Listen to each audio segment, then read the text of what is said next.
Bismillahirrahmanirrahim. Welcome to my YouTube channel. Today we will start new chapter that is nutrition. First we will define nutrition and we'll go through mineral nutrients in plants, and then we'll discuss role of nitrogen and magnesium, and after that importance of fertilizers, and we'll study environmental hazards related to fertilizers use. First, we will try to define what is nutrition. It is the process in which food is obtained or prepared and then absorbed and converted into body substances for growth and energy purpose. कि nutrition में कोई भी organism living organism चाहे वो खुद अपना food prepare कर सकता हो या किसी दूसरे ऑर्गेनिज्म से अगर वो फूड ऑब्टेन करता है, तो दोनों सूरतों में ऑब्टेन और प्रिपेयर्ड, और उसके बाद वो फूड कंज्यूम करता है. After that absorption will occur, और एब्जॉर्प्शन के बाद फिर वो फूड बॉडी के सब्सटेंस में कन्वर्ट हो जाता है for purpose of growth and energy. तो उस होल प्रोसेस को हम कहते हैं न्यूट्रिशन. यहाँ पे एक और चीज़ है कि न्यूट्रिएंट का भी आपने सुना होगा कि न्यूट्रिएंट्स आर दोज एलिमेंट्स और compounds that an organisms obtain and they use it for energy purpose or for synthesis of some new materials. तो उसको भी हम कहते हैं न्यूट्रिएंट्स. तो न्यूट्रिएंट्स क्या हैं? वो कंपाउंड्स ही हैं या एलिमेंट्स हैं जो कि ऑर्गेनिज्म एनर्जी के पर्पस के लिए यूज़ करते हैं या फिर उसको कोई दूसरा मटेरियल बनाने के लिए भी उनको यूज़ करते हैं, तो उनको हम कहते हैं nutrients. As we know that there are two types of organisms based on their mode of nutrition: autotrophic organisms and heterotrophic organisms. Autotrophic organisms can obtain or can synthesize their own food, और heterotrophic organisms वो organisms होते हैं जो कि अपना food खुद prepare नहीं कर सकते हैं बल्कि दूसरे organisms से वो obtain करते हैं. ऑटोट्रॉपिक ऑर्गेनिजम्स में मोस्टली हमारे पास प्लांट्स हैं जिनके पास ये एक एफिशिएंट मैकेनिज़्म है मोड ऑफ न्यूट्रिशन का, जिसमें वो वाटर कार्बन डाइऑक्साइड को यूज़ करके वो अपना फूड खुद प्रिपेयर कर रहे होते हैं for purpose of energy obviously, और वही फूड फिर दूसरे जो हेटरोट्रॉपिक ऑर्गेनिज्म हैं उनको वो वहाँ से ऑब्टेन कर रहे होते हैं. And mineral nutrition in plants nutrients कहाँ से ले रहे होते हैं? आपने ये स्टडी किया होगा कि plants mostly get carbon, hydrogen and oxygen from carbon dioxide and water. जो वो कार्बन डाइऑक्साइड और वाटर एब्जॉर्ब कर रहे होते हैं, तो उस दौरान उनको कार्बन भी मिलता है, नाइट्रोजन भी मिलता है और हाइड्रोजन भी मिलता है. But in addition to these nutrients there are some other types of nutrients which they obtain in very small quantities like micronutrients. तो मिनरल न्यूट्रिशन इन प्लांट्स में जो भी टाइप के न्यूट्रिएंट्स ऑब्टेन करते हैं उनको दो क्लासेस में क्लासीफाई किया गया है. First is macronutrients and second is micronutrients. Macronutrients are those nutrients which are required in large quantities by plants, just like carbon, hydrogen, oxygen, nitrogen, potassium, magnesium. जो कि इन न्यूट्रिएंट्स की ज़्यादा क्वांटिटी प्लांट को चाहिए होती है उनको हम कहते हैं macronutrients. And those nutrients which are required in very small amount, they are known as micronutrients, just like iron जो कि बहुत कम अमाउंट में प्लांट को चाहिए होता है, मोलिब्डेनम, बोरोन, क्लोरीन वगैरह. तो ये न्यूट्रिएंट्स चाहे मैक्रो हो माइक्रो हो, तो इनमें से अगर इनकी डिफिशिएंसी होती है प्लांट को, तो एज ए रिज़ल्ट बहुत सारे ऐसे एबनॉर्मेलिटीज़ वगैरह आ जाते हैं जिससे प्लांट की ग्रोथ इफ़ेक्ट हो रहा होता है.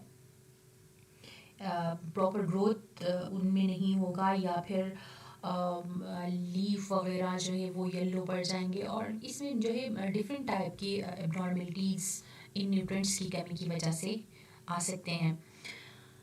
Here in this table we can see the major role of macronutrients in plant life, just like phosphorus, which is a component of ATP, and it is also a component of nucleic acid and coenzyme, and it plays a vital role in seed germination, photosynthesis, and protein formation.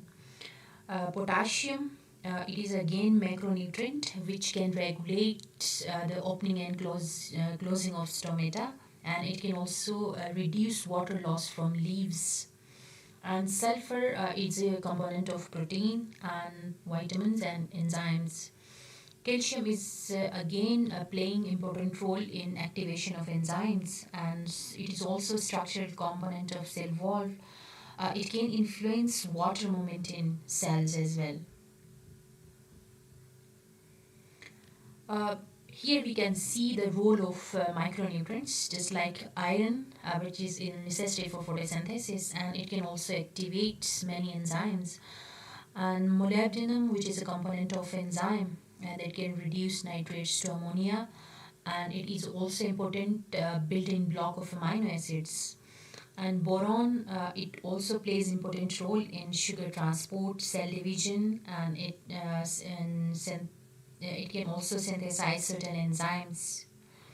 And copper is a component of several enzymes. Magnesium, it is involved in enzyme activity for photosynthesis, respiration, and nitrogen metabolism. Zinc, which is required in large number of enzymes, तो ये as a cofactor के तौर पे enzymes के अंदर काम कर रहा होता है. Chlorine is also involved in osmosis of water in plants, and nickel also required in nitrogen metabolism. What is role of nitrogen? You all know that it is a major component of hormone, protein, chlorophyll, vitamins और enzyme जो कि plant के अंदर different type के life activities को maintain रखने के लिए proteins की need है, hormones की need है, chlorophyll की need है, और vitamins और enzymes की need है. And these plants can get nitrogen in the form of nitrates mostly, क्योंकि nitrates का आपने सुना होगा कि fertilizers में ये nitrates होते हैं. तो नाइट्रेट से ये प्लांट्स अपना हाइड्रोजन ऑब्टेन कर रहे होते हैं. Excess nitrogen can delays fruiting and flowering. अगर बहुत कम अमाउंट में प्लांट को नाइट्रोजन अवेलेबल होता है तो तब भी उससे फ्रूटिंग डिले हो जाती है या फ्लावरिंग डिले हो जाती है. एंड देयर डिफिशिएंसी, एक्सेस से भी जो है वो फ्रूटिंग और फ्लावरिंग डिले हो जाती है, और डिफिशिएंसी की वजह से भी it can cause yellowing of leaves and stunt growth. तो appropriate amount में जो नाइट्रोजन होगा वो बहुत ज़्यादा फ्रूटफुल होगा प्लांट की जो नॉर्मल ग्रोथ या जो नॉर्मल एक्टिविटीज़ हैं प्लांट्स के अंदर वो परफॉर्म करने के लिए. And what is role of magnesium? It is a necessity for functioning of plant enzymes, and it is a major component of chlorophyll, क्योंकि chlorophyll के स्ट्रक्चर के अंदर मैग्नीशियम का बहुत बड़ा रोल है, उसका स्ट्रक्चर बनाता है. And it is also use for fruit and nut formation.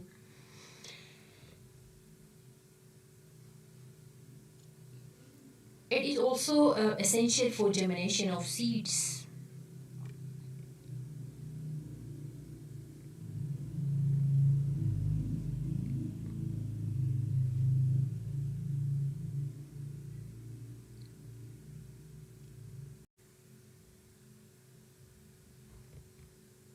And then importance of fertilizers.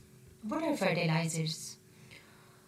जब ह्यूमन प्लांट्स कल्टीवेट कर रहे थे तो उस दौरान उन्होंने ये ऑब्जर्व किया कि सर्टेन मटेरियल्स की एडिशन की वजह से सॉइल के अंदर तो प्लांट्स के अंदर कुछ डिज़ायरेबल कैरेक्टर्स आ गए. What are desirable characters? Like more fruit, faster growth, and more attractive flowers. इनको हम डिज़ायर कैरेक्टर्स कहते हैं. तो इन मटेरियल्स या इन सब्सटेंसेस को उन्होंने फर्टिलाइजर्स का नाम दिया, जिनके सॉइल के अंदर एड करने से प्लांट्स के अंदर डिज़ायरेबल कैरेक्टर्स आ जाते हैं तो उनको हम फर्टिलाइजर्स कहते हैं. And they are classified into two types, organic fertilizers and inorganic fertilizers. What are inorganic fertilizers? These include rock phosphates and elemental sulfur and gypsum. तो ऐसे फर्टिलाइजर्स जिनके अंदर रॉक फॉस्फेट हो, एलिमेंटल सल्फर और gypsum हो तो उनको हम इनऑर्गेनिक फर्टिलाइजर्स कहते हैं. और इन फर्टिलाइजर्स के अंदर अगर नाइट्रोजन भी हो तो हम उनको नाइट्रोजनस फर्टिलाइजर्स कहते हैं. तो नाइट्रोजनस फर्टिलाइजर्स या जो इनऑर्गेनिक फर्टिलाइजर्स हैं उनके बारे में एक इम्पॉर्टेंट चीज़ है कि वो ईज़िली वाटर के अंदर डिज़ोल्व हो जाते हैं और फिर वो इमीडिएट तौर पे प्लांट्स को वो न्यूट्रिएंट्स प्रोवाइड कर रहे होते हैं. जबकि ऑर्गेनिक फर्टिलाइजर्स की अगर हम बात करें, they are dried from plants and animals. जो प्लांट की डेड बॉडीज़ या एनिमल्स की जो डेड बॉडीज़ होती हैं वहाँ से ऑर्गेनिक फर्टिलाइजर्स मिल जाते हैं. और ये ऑर्गेनिक फर्टिलाइजर्स काफ़ी टाइम तक ये इनसॉल्युबल वाटर के अंदर रहते हैं और वो काफ़ी टाइम बाद जाके वो प्लांट्स को डिफरेंट टाइप के न्यूट्रिएंट्स प्रोवाइड कर रहे होते हैं. These organic fertilizers include manure and compost, जिनको आप mostly organic fertilizers के तौर पे यूज़ करते हैं.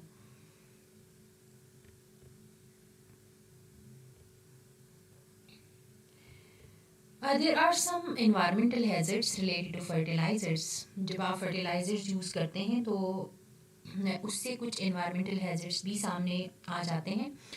Just like inorganic fertilizers may affect soil nutrient holding capacity. अगर आप बहुत ज़्यादा inorganic fertilizers या बार बार आप inorganic fertilizers यूज़ करते हैं तो इसकी वजह से सॉइल के अंदर जो न्यूट्रिएंट्स को होल्ड करने की जो एक कैपेसिटी है, एक सलाहियत है, वो ख़त्म हो जाती है.